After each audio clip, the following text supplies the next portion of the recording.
നമ്മളിപ്പോൾ ഉള്ളത് holy waterfall കാണാൻ വേണ്ടിയാണ് വന്നേക്കണത്. ഇത് സ്ഥിതി ചെയ്യുന്നത് ഇന്ത്യ ചൈന ബോർഡറിന്റെ അടുത്താണ്. അതുപോലെ ഇത് കൈകാര്യം ചെയ്യണത് ഇന്ത്യൻ ആർമിയാണ് ട്ടാ.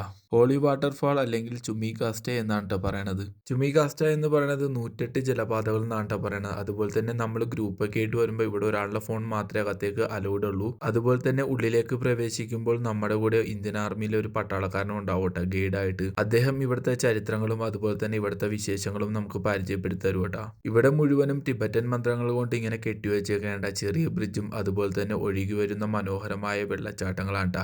ഈ കാണുന്നതാണ് 108 വെള്ളച്ചാട്ടങ്ങൾ. കാലങ്ങൾക്ക് മുമ്പ് ഇവിടെ ഉണ്ടായിരുന്ന വിപത്തിനെ തുടർന്ന് ഗുരു പത്മസംഭാവ അദ്ദേഹത്തിന്റെ കഴുത്തിലുണ്ടായിരുന്ന മാല പൊട്ടിച്ചെറിഞ്ഞത് ഈ ഒരു മലയുടെ മേലിൽ നിന്നാണ്. അതിലെ ഓരോ മുത്തുകളും വീഴുന്ന സമയത്ത് ഉണ്ടായതാണ് ഈ വാട്ടർഫാൾ എന്നാണ് പറയണത് കേട്ടാ. അതുപോലെ തന്നെ ഈ ഒരു വെള്ളത്തിന് പുണ്യമായ ജലം എന്നാണ് വിശേഷിപ്പിക്കുന്നത്. ഇവിടെ വരുന്ന ഒരുപാട് ടൂറിസ്റ്റുകൾ ഒരു കുപ്പി വെള്ളമെങ്കിലും കൊണ്ടുപോട്ടെ ഇവിടുന്ന്. കാരണം ഈ ഒരു വെള്ളത്തിന് ഒരുപാട് സവിശേഷതകളുണ്ടെന്നാട്ടാ പറയണത്. ഒരുപാട് രോഗങ്ങൾക്കും അതുപോലെ മറ്റു കാര്യങ്ങൾക്കും നല്ലതാണെന്നാണ് പറയണത്. അതുപോലെ നമ്മൾ ഇവിടെ നിന്ന് കഴിഞ്ഞാൽ ചൈനയിലെ റോഡുകളും അതുപോലെ തന്നെ അവിടുത്തെ ഗസ്റ്റ് ഹൗസുകളും കാണാൻ പറ്റും കേട്ടാ. ഇത് ബോർഡർ ഏരിയ ആയതുകൊണ്ട് നമുക്ക് വീഡിയോ എടുക്കാൻ വേണ്ടി ഒരുവിധം പരിധികൾ ഉണ്ട് ട്ടാ.